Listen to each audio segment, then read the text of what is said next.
Нұрғали Жартаев Төле би ауданына қарасты Айсәуле балабақшасында 2015 жылдан бері күзетшілік қызметте жұмыс атқарып келеді. Оның айтуынша балабақша меңгерушісі мекеме қызметкерлеріне үнемі қоқаң-лоққы көрсетіп, дөрекілік танытып келген. Сонымен қатар мұнда қызметкерлер өз міндетіне кірмесе де бір емес бірнеше жұмыстарды қатар алып жүруге мәжбүр болған. Ал бұл бассыздыққа қарсы келген жұмыскерлерді мекеме меңгерушісі жұмыстан шеттететінін айтып қорқытады екен. Амалы таусылған азамат құзырлы органдарға тіпті Нұр Отан партиясына да көмек сұрап барған, алайда еш нәтиже болмады деп налиды. Келіп біз өзімізге қоқаң-лоққы көрсетіп, қысым көрсетіп отыр. Міне жаңа басшымыз Тінеев Асел деген кісі міне кеше бүгінге дейін келіп, күніге келіп қоқаң-лоққы көрсеткені мен келем шеттеріңіз жұмыстан құртамын дейді бізге. Көрсететін сол. 2 ай больничный жатып, енді кеше күннен бастап неге трудовой отпускке шыққан екен.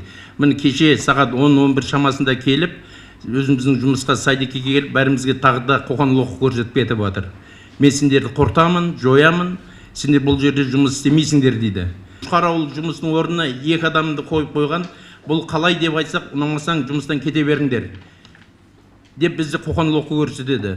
Ал оның артында 2015 жылдан бері өзінің қайын атасы Матып Қонысбек деген кісіге айлық жазып алып келіп отыр.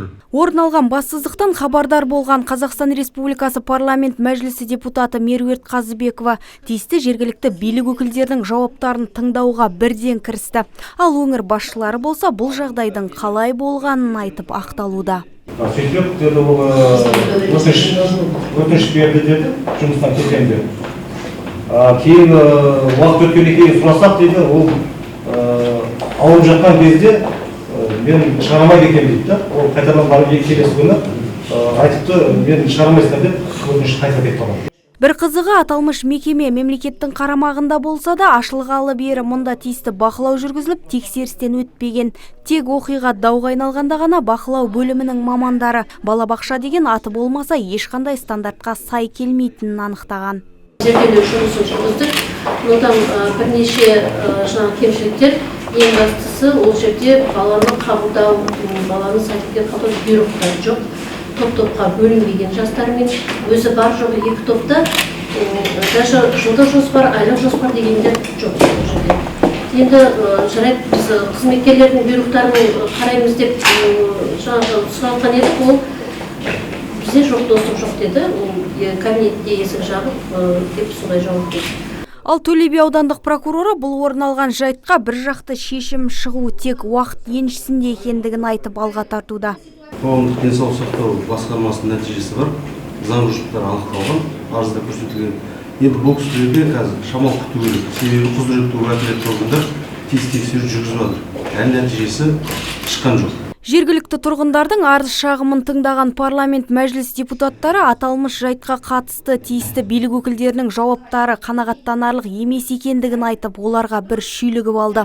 Вы тянете специально, вы договариваетесь, это же понятно, что вы ее крышуете. Простите меня за такой сленг, не парламентский. Тем более, жекеменшік садик болса мен түсінерім. Жекеменшік болса мен түсінерім. Жақсы, ол ақшаның, үкіметтің ақшасы, үкіметтің садигі. Сіз елдегі осы жерде отыр Нұр Отан, әкім Нұр Отанның несі бастығы, сосын образование отыр, прокуратура отыр. Сол был, извините меня, өзі анау әйел уже біліп, бәрін уже заявление жазды.